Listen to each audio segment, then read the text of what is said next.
Et vous serez assurément plusieurs à suivre les Jeux olympiques. Et vous pourrez aussi suivre 5 athlètes qui vont représenter la région. Portrait avec Barbara Leroux. La Mauricie comptera sur des athlètes à Paris qui ont des chances de se distinguer. À commencer par la boxeuse Tamara Thibault de Shawinigan, qui vise de devenir la première Canadienne à gagner une médaille d'or olympique en boxe. À 27 ans, elle a tout pour y parvenir, mais elle aura un vent de face puisqu'elle est invincible depuis des mois chez les 75 kilos. C'est sûr qu'à Paris, je vais avoir une cible dans le dos.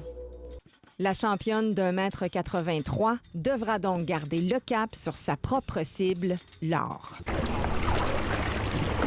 À ses premiers Jeux, le kayakiste Laurent Lavigne, 23 ans, pourra compter en K4 sur des coéquipiers qui ont tous vécu l'expérience olympique. Avec une 9e place comme meilleure performance ensemble, le trifluvien devrait donc vivre ses premiers Jeux sans trop de pression. Je pars pour les Jeux. Ça a été mon rêve depuis plusieurs années. Marie-Sophie Harvey, 24 ans, compétitionne sur la scène internationale depuis 2013, cumulant les médailles.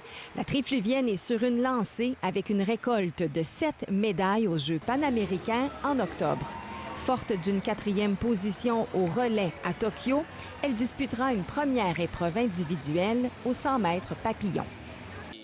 Le plus jeune représentant de la région, à 22 ans, c'est le cycliste d'endurance Mathias Guillemette de Trois-Rivières. En pleine ascension dans sa discipline, il vivra ses premiers Jeux. D'avoir une bonne expérience en équipe et personnellement.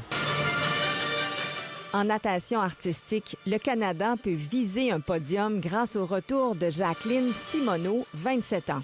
La native de Dollard-des-Ormeaux a été sacrée championne du monde en 2024 en solo libre. Après 2 ans d'absence où elle s'est consacrée à ses études à l'UQTR en médecine pédiatrique, elle revient forte de ses 2 précédentes expériences à Rio et Tokyo. J'ai pu vivre mon rêve 3 fois. C'est quand même spécial. J'ai tellement eu une tellement belle carrière. Ici Barbara Leroux, Radio-Canada, Trois-Rivières.